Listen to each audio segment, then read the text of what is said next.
সকলোকে শুভ সন্ধিয়া জনাই আজি সন্ধিয়াৰ কেইটামান গুৰুত্বপূৰ্ণ খবৰ আপোনালোকলৈ লৈ আহিছোঁ। আপোনালোকে ভিডিঅ'টো শেষৰলৈকে চাব বুলি আশা কৰিলোঁ আৰু শেষত আপোনালোকৰ মন্তব্য কমেণ্টৰ জৰিয়তে জনাবলৈ নাপাহৰিব।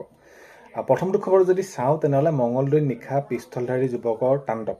তো হোটেলত কি কৰিলে, হোটেলত তেওঁলোকে সেইখিনি খাবলৈ গ'ল। খোৱাৰ পাছত তেওঁলোকে বিল পৰিশোধ কৰিব লাগে, বিল দিব লাগে। বিল নিদি পিনি সেই হোটেলত থকা লোকসকলক কি কৰিলে, বন্দুক দেখুৱাই সেইখিনি তেওঁলোকে উৎপাত চলালে আৰু তাৰ পৰা পলায়নৰ চেষ্টা কৰিছিলে। আৰু আৰক্ষীক খবৰ দিয়াত মঙলদৈ নিশা এই যি পিষ্টলধাৰী যুৱকক কি কৰে, ধৰায় সেইখিনি। তেতিয়া এনেকুৱা ধৰণৰ হ'বলৈ ধৰিছে। আমি যদি চাওঁ তেনেহ'লে প্ৰতিটো ক্ষেত্ৰতে এতিয়া আজিকালি অকল গুণ্ডাগিৰি, মাৰপিট এনেকুৱা ধৰণৰ খবৰবিলাক বহুত বেছি আহিবলৈ ধৰিছে। তো এতিয়া মঙলদৈত দেখা গ'ল সেইখিনি তেওঁলোকক কাৰেক্ট কৰা। তো এইবিলাক আচলতে হ'ব নালাগে। এতিয়া নেক্সটটো খবৰ যদি চাওঁ, নিশা মহানগৰী কেইবাটাও প্ৰান্তত GMCৰ উচ্ছেদ অভিযান। পদপথত যিসমূহ দোকান আছিলে সেইসমূহ GMCয়ে কি কৰিছে, উচ্ছেদ কৰিছে।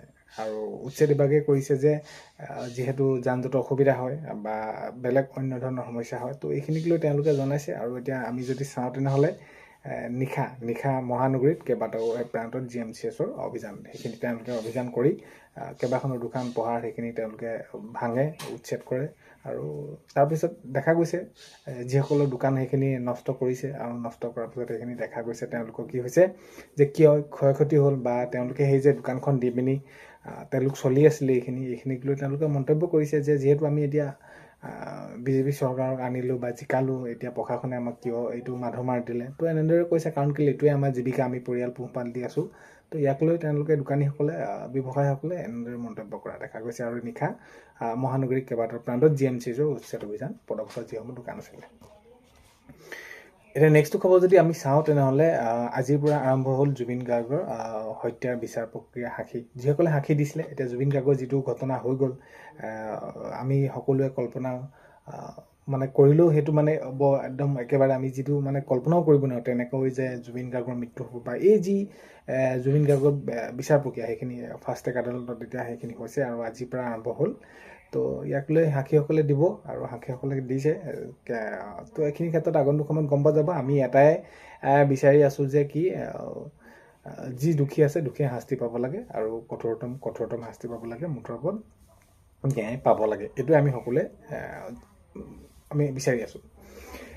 নেক্সটটো খবৰ যদি চাওঁ, পুনৰ বহিৰাজ্যত নিৰুদ্দেশ অসমৰ শ্ৰীভূমি যুৱক। তো এতিয়া আমাৰ অসমৰ পৰা যিসকল যুৱক যায় তেওঁলোকে বহিৰাজ্যত কাম কৰিবলৈ, দুপইচা ঘটিবলৈ, ঘৰখন চলাবলৈ, এতিয়া আকৌ তেনেদৰে পুনৰ বহিৰাজ্যত গৈ নিৰুদ্দেশ হৈছে অসমৰ শ্ৰীভূমি যুৱক। তো এতিয়া প্ৰকৃততে সঁচাকৈ আমি এতিয়া নক'লেও সেইখিনি নহ'ব, বা ক'লেও এইখিনি বা কি হ'ব, এইখিনি আমি যদি চাওঁ তেনেহ'লে পৰিয়ালটো পোহপাল দিবৰ কাৰণে বা পৰিয়ালৰ বাবেই হওক বা নিজৰ বাবেই হওক, এতিয়া ইমান কষ্ট কৰি দূৰলৈ যাব লগা হয়। আচলতে এটা কথা, যিমানখিনি যি কষ্ট নহ'লেও ঘৰতে থাকিব লাগে। ঘৰতে আমাৰ অসমতে কথা কৈছোঁ, থাকি মেলি কাম কৰিব লাগে, দুপইচা কমেই হওক লাগে। তো প্ৰকৃততে এইখিনি সহ্য কৰিব নোৱাৰি। তো সঁচাকৈ আমাৰ যদি ল'ৰাবিলাক এনেদৰে হেৰাই যায়, তো তাতকৈ আৰু দুখৰ বিষয় কি হ'ব পাৰে। নিজে সেইখিনি তেওঁলোকে কিবা এটা কৰ্ম কৰি খাম বুলি যায়। তো এতিয়া বহুতখিনি খবৰ শেহতীয়াকৈ এনেকুৱা ধৰণৰ আহিছে, কাৰোবাৰ মৃত্যু হৈছে, কোনোবা নিৰুদ্দেশ হৈছে। তো আচলতে এইবিলাক হ'লে বহুত বেছি দুখ লাগে। নেক্সটটো খবৰ যদি চাওঁ, মৰিয়নি কাটনিবাৰী চাহ বাগিচাত উত্তপ্ত পৰিস্থিতি। তো এই উত্তপ্ত এটা পৰিস্থিতি হৈছে ধন আত্মসাৎ কৰাক লৈ। সেই যি মৰিয়নি কাটনিবাৰী যিসকল চাহ বাগিচাত লোক আছে তেওঁলোকৰ পৰা ধন কোনোবাই সংগ্ৰহ কৰি ধন আত্মসাৎ কৰিলে। আত্মসাৎ কৰাৰ বিনিময়ত এতিয়া এটা উত্তপ্ত পৰিস্থিতিৰ সৃষ্টি হৈছে আৰু ইয়াক লৈ তেওঁলোকে উত্তপ্ত এটা পৰিস্থিতি হ'ল।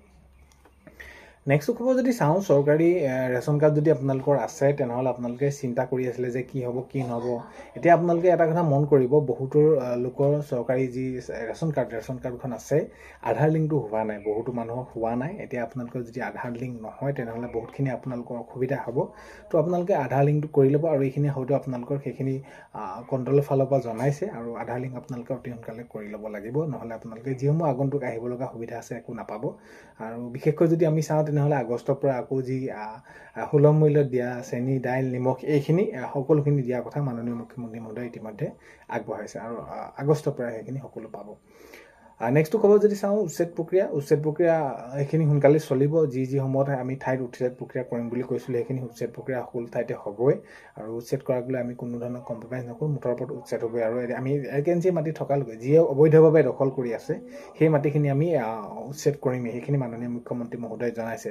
আৰু যিহেতু যোৱা সময়ছোৱাত যদি চাওঁ আমি, তেনেহ'লে 1.5 লাখ বিঘা ভূমিত আমি উচ্ছেদ কৰিছিলোঁ, এতিয়া আগন্তুক সময়ত 4-5 লাখ বিঘা মাটিত আমি উচ্ছেদ কৰিম, সেইখিনি জনাইছে মাননীয় মুখ্যমন্ত্ৰী মহোদয়ে। নেক্সট খবৰ হৈছে গৌৰৱ গগৈ ডাঙৰীয়াই এইটো মন্তব্য কৰিছে যে আমি ৰাইজৰ ওচৰত যাব লাগিব, ৰাইজৰ হৈ আমি কাম কৰিব লাগিব, ৰাইজৰ ওচৰত যাব লাগিব, ৰাইজে বা আমাৰ যিটো তেনেদৰে ফলাফল দিলে বা এইখিনি আমি কথাটো মূলটো বিষয়টো হৈছে যে আমি ৰাইজৰ ওচৰত গৈ কাম কৰিব লাগিব, ৰাইজে কেনেদৰে বিচাৰে সেইটোক লৈ আমি আগবাঢ়ি যাব লাগিব বুলি গৌৰৱ গগৈ ডাঙৰীয়াই মন্তব্য কৰিছে।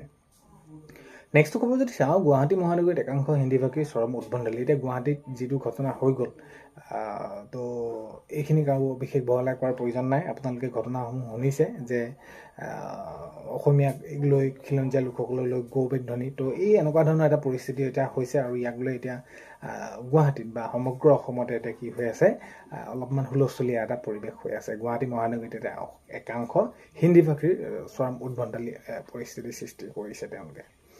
নেক্সটটো ক'ব যদি চাওঁ, আমগুৰিত অনা অসমীয়াৰ বিৰুদ্ধে অসমীয়া যুৱ মঞ্চৰ তীব্ৰ প্ৰতিবাদ। এতিয়া যিটো ঘটনা হৈ গ'ল, সেই ঘটনাক লৈ এতিয়া আমগুৰিত দেখা গৈছে যি অসমীয়াৰ বিৰুদ্ধে যিখিনি কৈছে, তো ইয়াক লৈ এতিয়া অসমীয়া যুৱ মঞ্চই তীব্ৰ প্ৰতিবাদ কৰিছে যে আগন্তুক সময়ত এইখিনি আমি চোৱা হ'ব, যদি তেনেদৰে কোনো ধৰণৰ ব্যৱস্থা গ্ৰহণ নকৰে আমি আন্দোলন কৰিম বা ইত্যাদি এইখিনি কথা কোৱা গৈছে। নেক্সটটো খবৰ হৈছে কাইলৈ ইউৰোপীয় ইউনিয়নৰ প্ৰতিনিধি দলে ভ্ৰমণ কৰিব অসম। তো ব্যৱসায় বাণিজ্যৰ ক্ষেত্ৰত এইখিনি বাবে তেওঁলোকে আহিব, আৰু ইয়াক লৈ তেওঁলোকে এতিয়া মাননীয় মুখ্যমন্ত্ৰী মহোদয়ে মন্তব্য কৰিছে যে বিভিন্ন দিশত তেওঁলোকে যাতে বাণিজ্যিক সেইখিনি কিছুমান চুক্তি হ'ব, সেইখিনিক লৈ তেওঁলোকে আজি কাইলৈ অসম ভ্ৰমণ কৰিব। নেক্সটটো খবৰ যদি চাওঁ, মাজুলী আউনীআটী সত্ৰৰ পৰা লণ্ডনলৈ যাত্ৰা সত্ৰাধিকাৰ। তো এতিয়া দেখা গৈছে মাজুলী সত্ৰাধিকাৰ তেওঁ লণ্ডনলৈ যোৱা দেখা গৈছে।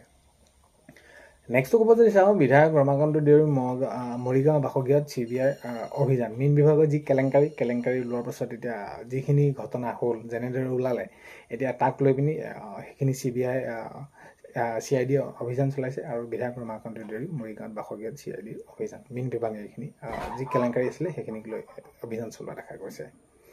নেক্সটটো ক'ব হৈছে অসমীয়া খিলঞ্জীয়া বুলি কোৱা বিজয় গুপ্তা এতিয়া ওলাই আহিব লাগে। উৎপল শৰ্মা ডাঙৰীয়াই এইটো মন্তব্য কৰিছে যে যিহেতু এতিয়া যিটো ঘটনা হ'ল গুৱাহাটীত, সেই গুৱাহাটীত ঘটনা হোৱা সন্দৰ্ভত এতিয়া যি তেনেদৰে খিলঞ্জীয়া এনেদৰে তেওঁ কৈ আছিলে, তেওঁ এতিয়া অসমীয়া খিলঞ্জীয়া বুলি কোৱা বিজয় গুপ্তা এতিয়া ওলাই আহিব লাগে বুলি উৎপল শৰ্মা ডাঙৰীয়াই মন্তব্য কৰিছে।